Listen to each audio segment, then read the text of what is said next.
just moved our semi and what we call our mobile unit from the last field. The name of that field is the Southwest place. This is Grandma Donna's. We'll suck water out of this reservoir that we dug. When I was a kid, this was a pretty good sized dam. It all silted full. When we started irrigating, we dug this out with a backhoe. I estimate there's 1 million gallons of water here. It is quite dry, so we'll catch up to this pretty fast. I'd like to irrigate here for 48 hours, and in doing so, we would provide 6.5 tenths of water to the crop, but we probably won't make 48 hours because we'll suck it down too fast. We'll end up putting on 3 or 4 tenths. It was interesting, we were here this morning with Tommy Roach and Evans. This corn looked great, and we didn't think it'd get to 100 degrees today. We went home, we were gone from here 3 hours. We come back, it looks like a pineapple field. The corn's rolled up tight. So this being a contest field, I wanted to move the irrigation over here.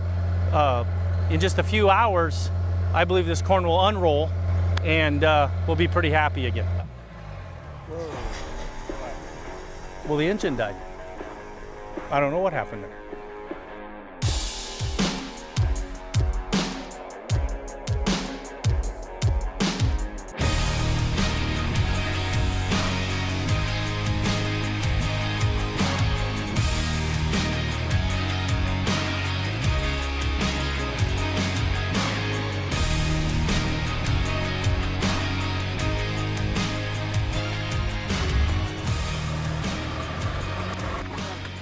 You know, it's low on oil.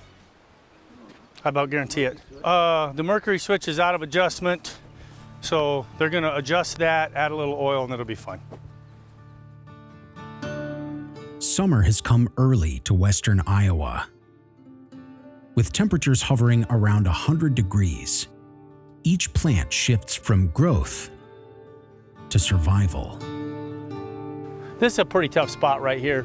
This wouldn't be indicative of the whole field, but no, corn's having a bad day today. It's 100 degrees. So it rolls up just to preserve itself, get it less light, less surface area for sunlight to hit, and then it traps its stomata, which is how it regulates letting water out through the atmosphere. And so it's gonna shield up to let less water out to preserve itself. It's stressed right now. It's trying to preserve moisture and stop sunlight from getting hit. It's having a bad day. Hopefully this will fix it. Corn's not supposed to have bad days.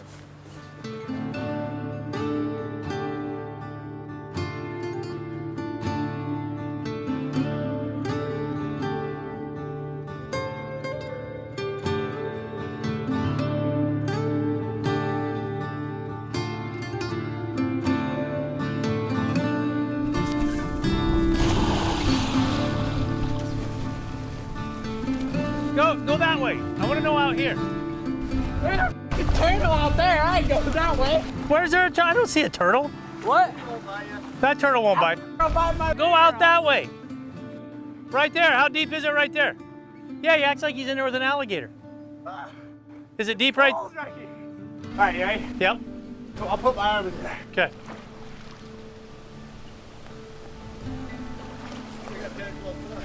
I didn't even touch bottom. It's deep right there.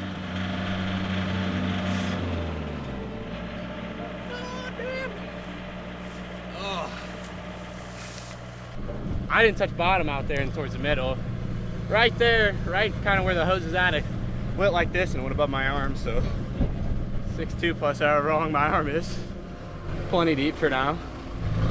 It's cold out there, dude.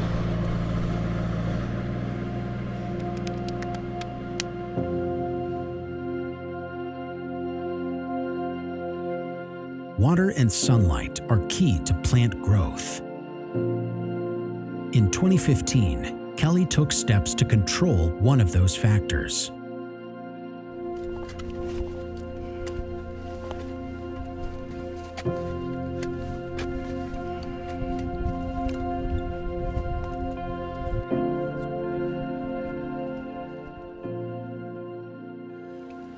We had a terrible drought in 2012, and the corn yielded about 105, for the whole farm. We had fields clear down at like 90 and 92 bushel, things like that.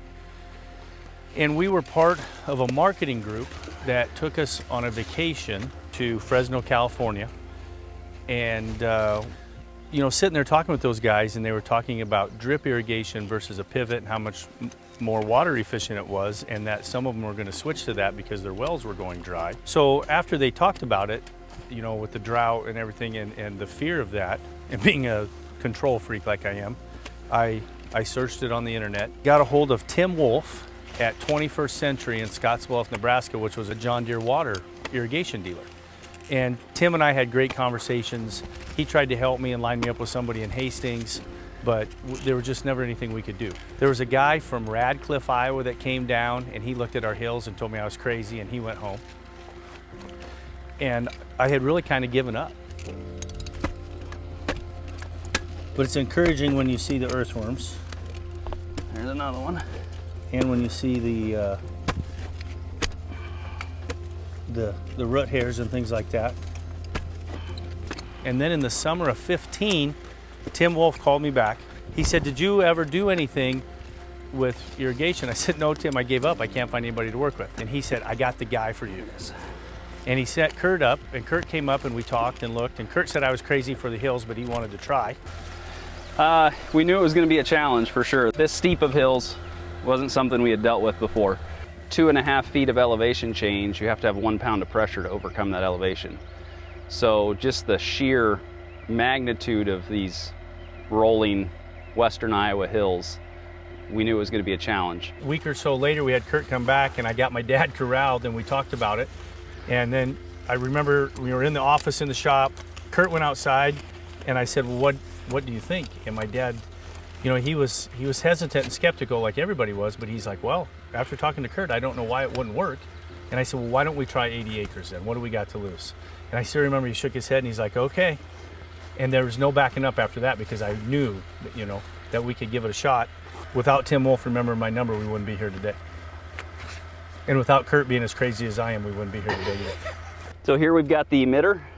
There's an emitter every 27 inches. And you can see we're pressured up here and the water is dripping out. These are 0.1 gallon per hour emitters. And you can see we've got the roots here headed right down for the water and the nutrients that will be starting to feed out here in a few days.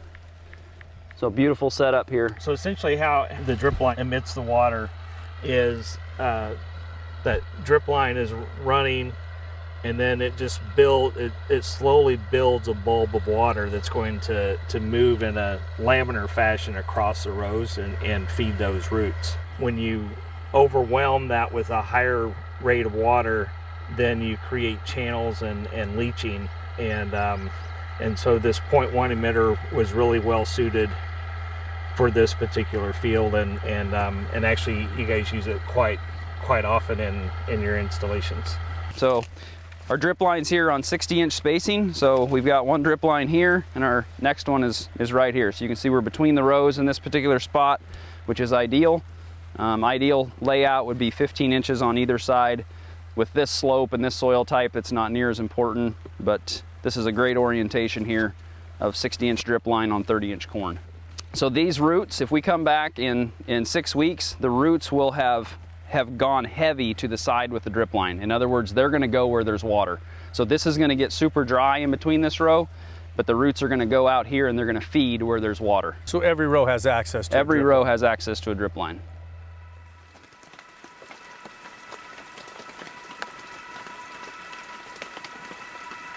The irrigators show up, it starts raining. Well, you need to stay if that's all it takes. Yeah, nice. That's not all it takes. Kurt the Rainmaker.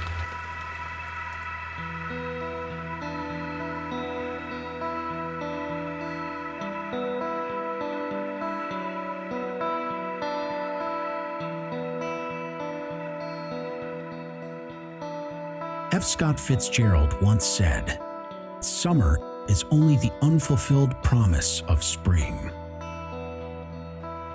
If true, then the summer of 2021 promises to be a formidable one in western Iowa.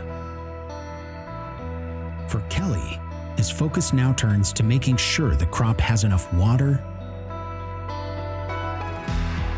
and nutrients to get to the finish line.